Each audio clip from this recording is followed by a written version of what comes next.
الشيطان الرجيم بسم الله الرحمن الرحيم براءة من الله ورسوله إلى الذين عاهدتم من المشركين۔ آج کی تراویح میں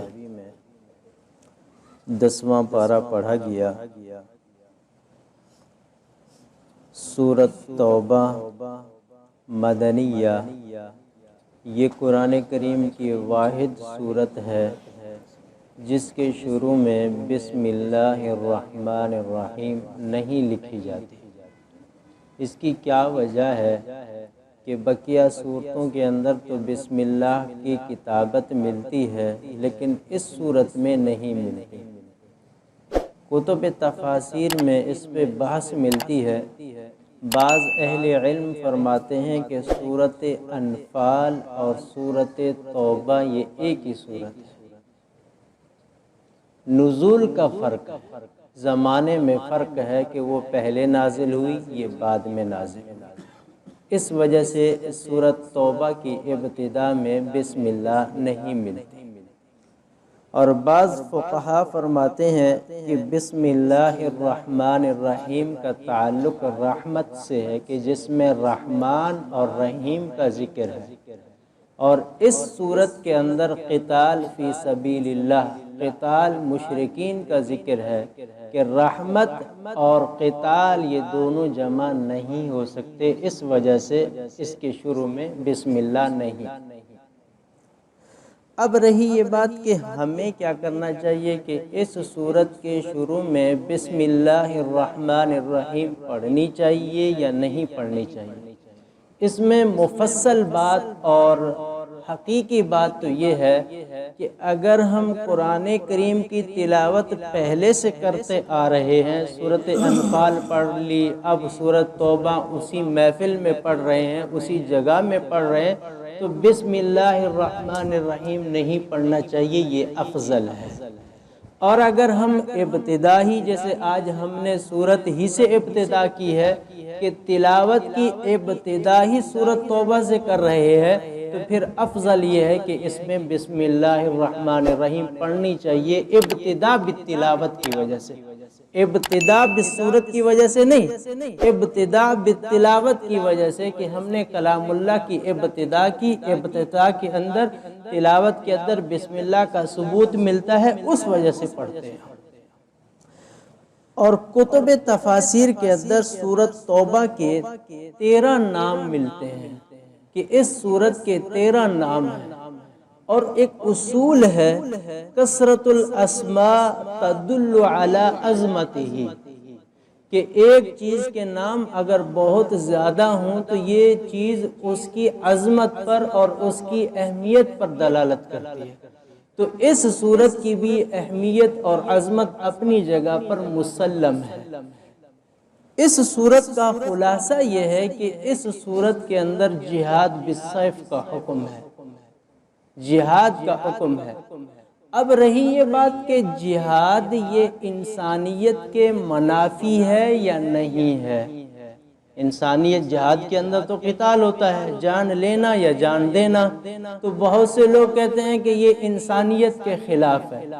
یاد رہے اللہ تبارک و تعالیٰ کا دستور ہے، شرح TV کے اندر یہ بات لکھی ہے کہ جب قوم اپنے نبی سے معجزہ طلب کرتی ہے اور وقت کا نبی وہ معجزہ انہیں دکھا دیتے ہیں، اس کے بعد اگر قوم ایمان نہ لائے تو یا تو اللہ تبارک و تعالیٰ اس قوم پر فوراً عذاب نازل فرما دیتے ہیں، وہ قوم تباہ اور برباد ہو جاتی ہے، یا اللہ تبارک و تعالیٰ اس نبی کو حکم دیتے ہیں کہ اب آپ ان کے خلاف جہاد کریں۔ تو اگر یہ جہاد نہ ہوتا، ہمارے آباء و اجداد میں سے اگر کسی نے انکار کیا ہوتا تو اس وقت وہ اسی وقت ختم ہو جاتے۔ آج پتہ نہیں کتنے مسلمان آج ان کا نام و نشانی نہ ہوتا۔ تو اسی جہاد کی برکت سے آج مسلمانوں کی کثرت پائی جا رہی ہے۔ اور دوسری بات یہ ہے کہ اتنے حضرات صحابہ کرام اور فقہائے عظام ایسے ہیں جو جہاد کی وجہ سے مسلمانوں کے قیدی بنے اور وہ مسلمانوں کے قریب ہوئے اور انہوں نے مسلمانوں کے قرب کے اندر ان کا اٹھنا، ان کا بیٹھنا، ان کی عبادت، اس کے معاملات دیکھے تو وہ فوراً کلمہ پڑھنے لگ گئے کہ اسی جہاد کی بدولت سے وہ قید ہوئے، قیدی اور غلام بنے۔ پھر انہوں نے اپنے مالک، اپنے مولا مسلمانوں کے معاملات کو دیکھا، ان کی عبادت کو اور ان کے اٹھنے بیٹھنے چلنے پھرنے کو دیکھا، ان کے معاملات کو دیکھنے کے بعد وہ مسلمان ہو گئے۔ اور تیسرا مسئلہ یہ ہے کہ دیکھیں انسان کی طبائع ہے، انسان کا وجود ہے، تو کچھ چیزیں، کچھ بیماریاں ایسی ہوتی ہیں وہ متعدی ہوتی ہیں۔ اگر ہم نے اس وقت اس کا سد باب نہ کیا تو وہ آگے بڑھتی چلی جاتی ہے۔ انگلی سے شروع ہوتی ہیں، بسا اوقات اگر ہم نے انگلی نہ کاٹی تو وہ پورے ہاتھ تک چلے جاتے ہیں۔ پاؤں کا بھی معاملہ ایسا ہے کہ پاؤں کے اندر بھی کوئی ایسی بیماری ہوتی ہے کہ اگر فوراً اس کا سد باب نہ کیا تو وہ پورا پاؤں آگے تک کاٹنا پڑتا ہے۔ تو جہاد بھی ایسے ہی ہے کہ بعض کفار ایسے سرکش ہوتے ہیں، اگر ان کا سد باب نہ کیا، ان کو نہ مارا تو ان کی سرکشی مسلمانوں میں بڑھتی چلی جائے گی۔ اس وجہ سے اللہ تبارک و تعالی نے جہاد کو فرض فرمایا۔ اور دوسری بات یہ ہے کہ نبی کریم صلی اللہ علیہ وسلم خود اس کے بارے میں دعا مانگ رہے ہیں کہ میرا دل چاہتا ہے کہ میں اللہ کے راستے میں شہید کیا جاؤں، پھر زندہ کیا جاؤں، پھر شہید کیا جاؤں، پھر زندہ کیا جاؤں۔ باقی کسی بھی عبادت کے متعلق نبی کریم صلی اللہ علیہ وسلم نے نہیں فرمایا۔ اور آج کفار کو، غیر مسلم کو جو مسلمانوں سے ڈر اور خوف ہے وہ اسی جہاد ہی کی وجہ سے ہے۔ نہ تو اس کے ہمارے مسجدیں بھرنے کا ڈر ہے، نہ تو ہمارے روزوں کا ان کو ڈر ہے، نہ تو ہمارے بقرہ عید پہ قربانیاں کرنے کا ڈر ہے، نہ انہیں حرم کی توسیع، اور پورے پاکستانی کیا پورے مسلمان اگر حج پہ چلے جائیں انہیں اس چیز کی بھی ٹینشن نہیں ہے۔ ان کو اگر پریشانی ہے وہ صرف اور صرف اسی جہاد سے۔ اور اسی جہاد کے بارے میں نبی کریم صلی اللہ علیہ وسلم نے فرمایا کہ جب میری امت کے اندر حب مال اور حب دنیا بڑھ جائے گا، مال کی محبت بڑھ جائے گی اور دنیا یعنی زندگی سے محبت کرنے لگ جائیں گے تو میری امت اس وقت جہاد چھوڑ دے گی۔ اور جب میری امت جہاد چھوڑے گی پھر کیا ہوگا کہ کفار کا ان کے اوپر رعب اور دبدبہ طاری ہو جائے گا، کفار کے وہ مغلوب ہو جائیں گے، کفار کے ماتحت ہو جائیں گے۔ آج ہم دیکھیں وہی ہے کہ آج پہلے یا تو وہ وقت تھا کہ مسلمانوں کے نام سن کر وہ ڈرتے تھے، آج یہ ہے کہ مسلمان خود اپنے گھروں کے اندر رہ کے ان کا نام سن کے ڈر رہا ہے۔ وہ کیوں؟ اس لیے کہ ہم نے جہاد چھوڑا ہے۔ اب رہی یہ بات کہ بہت سے مسلمان یہ کہتے ہیں کہ نبی کریم صلی اللہ علیہ وسلم نے تو اپنے دفاع کے لیے جہاد کیا تھا، اپنی جان بچانے کے لیے جہاد کیا تھا، ویسے اعلاء کلمت اللہ کے لیے جہاد نہیں کیا تھا۔ یہ بات بھی غلط ہے۔ اور بہت سے لوگ تو یہ کہہ دیتے ہیں کہ نہیں، نبی کریم صلی اللہ علیہ وسلم نے تو ہتھیار اٹھایا ہی نہیں تھا۔ یہ بات بھی غلط ہے۔ نبی کریم صلی اللہ علیہ وسلم نے 27 غزوات میں بذات خود شامل ہوئے۔ 58 سرایا ایسے کہ جو مسجد نبوی سے نبی کریم صلی اللہ علیہ وسلم نے صحابہ کرام کو بھیجا۔ اب بتائیں کہ مسجد نبوی کے اندر سب سے زیادہ مہینے میں قافلے نکلنے والے جہاد کے تھے یا تجارت کے تھے یا کسی اور غرض کے تھے؟ سب سے زیادہ جب نبی کریم صلی اللہ علیہ وسلم کا وصال ہوتا ہے، پیارے پیغمبر اس دنیا سے پردہ فرما جاتے ہیں، پیارے پیغمبر کی میراث میں، پیارے پیغمبر کے مال میں کچھ اور نہیں ملتا سوائے جنگی آلات کے۔ کیا بتا کے گئے ہیں؟ وہ یہی تعلیم دے کے گئے ہیں کہ اے مسلمانوں، اگر تم دنیا پر غالب آنا چاہتے ہو، دنیا کو مغلوب کرنا چاہتے ہو، دنیا کے فاتح بننا چاہتے ہو تو جہاد کو اپنے سینے سے چمٹا لو۔ جہاد یہ ایک اہم فریضہ ہے، لازمی نہیں ہے کہ ہم اٹھ کے چل پڑیں اور بس ہتھیار لیں اور بس آئے جو تو اس کو فنا کر دیں، نہیں، یہ بالکل غلط ہے، ایسا نہیں ہے، لیکن ایسا بھی نہیں ہونا چاہیے کہ سرے سے اس کا انکار ہی کر دیں، بھائی جہاد ہے ہی نہیں، بھائی کہیں کہ بالکل ختم ہے، نہیں، ایسا بھی نہیں ہونا چاہیے۔ جہاد ایک اہم فریضہ ہے، ضرورت پڑے گی تو انشاءاللہ جان بھی حاضر اور مال بھی حاضر اور اولاد بھی حاضر ہے اس راستے میں۔ اور جہاد کا فیصلہ کون کرے گا؟ دین اسلام کو سمجھنے والے کریں گے۔ یہ نہیں ہے کہ آج جو تفریق ہے کہ یہ دہشت گرد ہے، یہ مجاہدین ہے۔ مجاہدین کون ہیں؟ وہ جو مقصد پر اترتے ہیں، جو بات مان کر چلتے ہیں، جو کہیں وہ بھی مانیں، چاہے وہ شرعی ہو یا غیر شرعی ہو، وہ مجاہدین ہیں۔ جو صرف اسلام کو لے کر چلیں وہ دہشت گرد ہیں۔ یہ تقسیم بھی غلط ہے۔ ہمارے نزدیک وہی مجاہد ہے جو اعلاء کلمت اللہ کے لیے اپنی جان ہتھیلی پر رکھ کر وہ میرے اور آپ کے سکون کی خاطر نکلا ہوا ہے۔ آج جو ہم امن اور سکون سے بیٹھے ہیں اپنے گھروں کے اندر، یاد رہے ورنہ کفر ہمیں ایک دن بھی اطمینان کے ساتھ نہ بیٹھنے دے۔ ہمارے اطمینان یہ ان کی وجہ سے ہے جو آج پہاڑوں کے اندر، غاروں کے اندر، جنگلوں کے اندر وہ اعلاء کلمت اللہ کے لیے، میرے اور آپ کے سکون کے لیے اور لا الہ الا اللہ محمد رسول اللہ کی خاطر نکلے ہوئے ہیں۔ آج ہم 2 منٹ کے اندر ان کو کہتے ہیں یہ دہشت گرد ہے، یہ فلاں ایجنٹ ہے، یہ فلاں ایجنٹ ہے۔ بھائی کیا آپ کے پاس آئے تھے؟ آپ کے پاس کیا پروف ہے؟ کیا ثبوت ہے؟ بغیر تحقیق کے، بغیر کسی تصدیق کے کسی کے اوپر ایسی تہمت لگانا، یاد رہے یہ کل قیامت کے دن اس پر سخت پکڑ ہوگی کہ اللہ تبارک و تعالیٰ کے سامنے وہ بندہ کہہ سکتا ہے کہ اے باری تعالیٰ، میں تو آپ کے دین کی خاطر، میں تو آپ کے دین کے تحفظ کی خاطر، میں تو مسلمانوں کے عزتوں کی خاطر، عصمتوں کی خاطر گھر سے نکلا تھا اور بیوی بچوں کو یتیم کیا کروایا اور بیوی کو بیوہ کروایا تھا، اور یہی ہے بندہ جو میرے بارے میں ایسا کہتا تھا، تو کیا جواب دیں گے آپ؟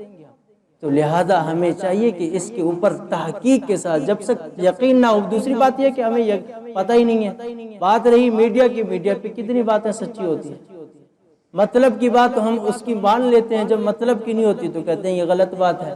تو بہرحال بات کر رہا تھا براءۃ من اللہ و رسولہ، براءت کا اعلان فرما رہے ہیں اللہ تعالیٰ اور اس کے رسول، الی الذین عاہدتم من المشرکین، ان لوگوں سے جن سے تم نے معاہدہ کیا تھا مشرکین میں سے۔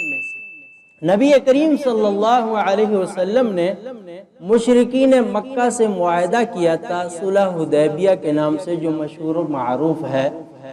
تو اب ہوا یہ کہ مشرکین کی طرف سے اس معاہدے کی پاسداری نہیں ہو رہی تھی، مشرکین بار بار اس معاہدے کے خلاف کام کر رہے تھے۔ تو اس معاہدے کے اندر بعض قبائل ایسے تھے جن سے معاہدہ 10 سال کا تھا، بعض ایسے تھے وہ 10 سال کا نہیں تھا بلکہ اس سے بھی زیادہ کا تھا، بعض ایسے تھے کہ ان سے معاہدہ تھا ہی نہیں۔ اللہ تبارک و تعالیٰ نے فرمایا کہ ان سب سے معاہدے کی برات کا اعلان کر دیں۔ اب ان سے یہ معاہدہ جو پہلے ہو چکا تھا اب ختم، انہوں نے پاسداری نہیں رکھی، اب ان سے معاہدہ بالکل ختم ہو گیا ہے۔ فرمایا فَسِیحُوا فِی الْأَرْضِ 4 أَشْهُرٍ وَاعْلَمُوا أَنَّکُمْ غَیْرُ مُعْجِزِ اللَّہ، ان کو کہو کہ آپ ٹھہرے رہو زمین میں 4 مہینے، وَاعْلَمُوا أَنَّکُمْ غَیْرُ مُعْجِزِ اللَّہ، جان لو کہ تم اللہ تعالیٰ کو عاجز نہیں کر سکتے، وَأَنَّ اللَّهَ مُخْزِي الْکَافِرِینَ، بے شک اللہ تعالیٰ کافروں کو رسوا فرمانے والے ہیں۔ کہ جب براعت کا اعلان ہو گیا، اس معاہدے کی پاسداری کا ختم کا اعلان ہو گیا، اللہ تعالیٰ فرما رہے ہیں کہ اب ان کو 4 مہینے سنبھلنے دیں۔ 4 مہینوں کے اندر فَإِن تَابُوا، کہ اگر یہ توبہ کر لیں تو یہ تمہارے بھائی ہو جائیں گے، اور اگر یہ توبہ نہیں کرتے تو ان کو کہہ دیں کہ یہ عرب سے، دارالخلافہ سے، یعنی کہ مکہ اور مدینہ چھوڑ کر چلے جائیں، اور مکہ اور مدینہ بھی نہیں چھوڑ رہے تو ان کو بولیں پھر اب جہاد کے لیے تیار ہو جائیں۔ اب یہاں پر ایک اہم بات ہے جو قرآن کریم کی اس سورت کے پہلے لفظ سے معلوم ہو رہی ہے، فرما رہے ہیں کہ براءۃ من اللہ و رسولہ، اللہ اور اس کے رسول براءت کا اعلان کرتے ہیں۔ آج جو ہمیں انسانیت کا درس دیتے ہیں وہ بھئی انسانیت کا خالق اپنی مخلوق سے براءت کا انکار، دستبرداری کا اعلان فرما رہے ہیں، ہم اور آپ کون ہوتے ہیں؟ آج وہی ہوتے ہیں نا جو ایک انسانیت کا درس دے رہے ہیں کہ بھئی نہیں یہ انسانیت کے خلاف ہے، یہ انسانیت کا تقاضا نہیں ہے۔ اب یہ صرف انسانیت انہیں صرف دین کے معاملے میں نظر آتی ہے، اپنے معاملے میں انہیں آج تک نظر نہیں آئی۔ صرف مسلمانوں کا جب وہ آتا ہے کہ مسلمان جب کسی غیر مسلم پر کچھ کام کر دیتے ہیں تو انسانیت نظر آتی ہے۔ جب کفار مسلمانوں کو اپنے گھروں سے اٹھا کر لاپتہ کر دیتے ہیں کہ آج تک ڈاکٹر عافیہ صدیقیہ کا پتہ ہی نہیں چلا کہ کس حال میں ہے، کیا جرم ہے، ایمل قانسی کا پتہ نہیں چلا تھا کہ اس کا کیا جرم تھا۔ کتنے اسلام کے ایسے مجاہدین ہیں جو اپنے گھروں کے اندر اٹھائے گئے اور آج تک لاپتہ ہیں، پتہ چلا ان کی لاشیں کہاں سے کہاں کس جھاڑی میں پڑی ہوئی ہیں۔ تو اللہ تبارک و تعالی جب ایسے لوگوں سے براءت کا اعلان فرما رہے ہیں تو ہمیں کون ہوتا ہے امن کا درس دینے والا؟ وہ بھائی امن کے جس نے درس دیا ہے اس درس دینے والے نے براءت کا اعلان کر دیا کہ آج کے بعد یہ ہم ان سے بری ہیں۔ پھر آگے اللہ تبارک و تعالی نے فرمایا غیر معجز اللہ، یہ اللہ کو عاجز نہیں کر سکتے۔ اس آگے اللہ تعالیٰ نے جہاد کی وجہ بھی بتا دی، وَأَنَّ اللَّهَ مُخْزِي الْكَافِرِينَ، بے شک اللہ تعالیٰ کافروں کو ذلیل فرماتے ہیں۔ کس کے ذریعے؟ انہی جہاد والوں کے ذریعے، اسی جہاد والوں کے ذریعے۔ اب یہاں تک دیکھیں کہ جب یہ فرضیت اتر ہوئی جہاد کی، اس وقت مشرکین مکہ حاجیوں کو پانی بھی پلایا کرتے تھے۔ مشرکین مکہ حرم کے خادم بھی تھے، کھانا بھی کھلاتے تھے۔ تو اللہ تبارک و تعالیٰ نے فرمایا کہ یہ ان کا کام اپنی جگہ پر ہے، جہاد ان سے بھی کرو۔ آج ہمارے جو ہے نا کچھ مسلمان ایسے ہیں جو غیر مسلموں کے کچھ مال خرچ کرنے پر، NGOs کی صورت میں مال خرچ کرنے پر کچھ کر دیتے ہیں، بھیج دیتے ہیں، تو پتہ نہیں اب یہ زمین و آسمان کے کلابے ملا دیتے ہیں، تعریف کرتے کرتے پتہ نہیں ان کو کیا وقت کا ولی اور پتہ نہیں کیا بنا دیتے ہیں۔ اپنے سے بھی کہتے ہیں کہ یہ مسلمان ہم سے تو کافری اچھے۔ بھئی تم سے اچھے، ہم سے تو اچھے نہیں ہیں، آپ سے اچھے، پتہ نہیں آپ کے بارے میں کیا۔ اگر آپ مسلمان ہیں تو یہ آپ نے کیسا جملہ کہہ دیا؟ اب آپ کو تو کلمہ پڑھنا چاہیے کہ بھی آپ یہ کہہ رہے ہیں۔ بہت سے لوگ کہہ دیتے ہیں کہ ہم سے تو کافر ہی اچھے ہیں، یہ کیسا جملہ ہے بھی؟ اگر آپ مسلمان ہیں تو یہ کیسے کہہ رہے ہیں؟ تو یہاں اللہ تبارک و تعالیٰ نے ان سے براءت کا اعلان فرما دیا، ان کی ساری ان کی اچھائیاں اپنی جگہ پر، لیکن وہ ایمان میں نہیں ہے تو فرمایا اب ان سے براءت ہے۔ اور پھر آگے کیا ہے کہ مدینہ میں اور مکہ میں آپس میں قرابت داریاں تھیں، رشتہ داریاں تھیں، رشتہ داریوں کے باوجود فرمایا کہ ان سے براءت کا اعلان کریں۔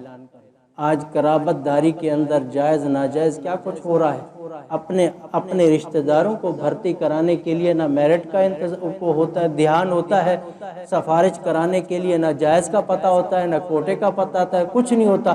اب یہاں اللہ تبارک و تعالیٰ نے فرمایا رشتہ داریاں اپنی جگہ پر ہیں، لیکن اب میری طرف سے براءت کا اعلان ہو گیا ہے۔ اور آگے فرمایا إِلَى الَّذِينَ آحَدتُّم مِّنَ الْمُشْرِكِينَ، آحَدتُّم یہ صیغہ جمع ہے، جو تم نے معاہدہ کیا۔ معاہدہ کس نے کیا تھا؟ نبی کریم صلی اللہ علیہ وسلم۔ اور فرمایا جا رہا ہے کہ جو تم نے، اے صحابہ کرام جو تم نے، کیونکہ صحابہ کرام نے نبی کریم صلی اللہ علیہ وسلم کو بڑا تسلیم فرما لیا کہ پیارے پیغمبر کا فیصلہ ان کا فیصلہ ہے۔ آج میں ان کو پھر بھی وہی کہتا ہوں کہ آج جن کو ہم ووٹ دیتے ہیں ان کا فیصلہ ہمارا فیصلہ ہوتا ہے۔ اگر وہ اچھا کام کریں گے تو ہمارے لیے صدقہ جاریہ، وہ اگر وہاں بیٹھ کر غلط کام کریں گے، دین اسلام کے خلاف فیصلے کریں گے، وہ یہی کہ دیکھیں کہ تحفظ ناموس صحابہ کا بل ابھی تک پاس نہیں ہوا، کب تک وہ التوا کا شکار ہوتا جا رہا ہے۔ جب وہاں پر بیٹھ کر یہ غلط فیصلے کریں گے، غلط فیصلوں کی تائید کریں گے، ان کا وبال بھی ووٹ دینے والے کو بھی ضرور ہوگا۔ دعا ہے کہ اللہ تبارک و تعالیٰ قرآن سمجھنے کی توفیق عطا فرمائے۔ وآخر دعوانا الحمدللہ۔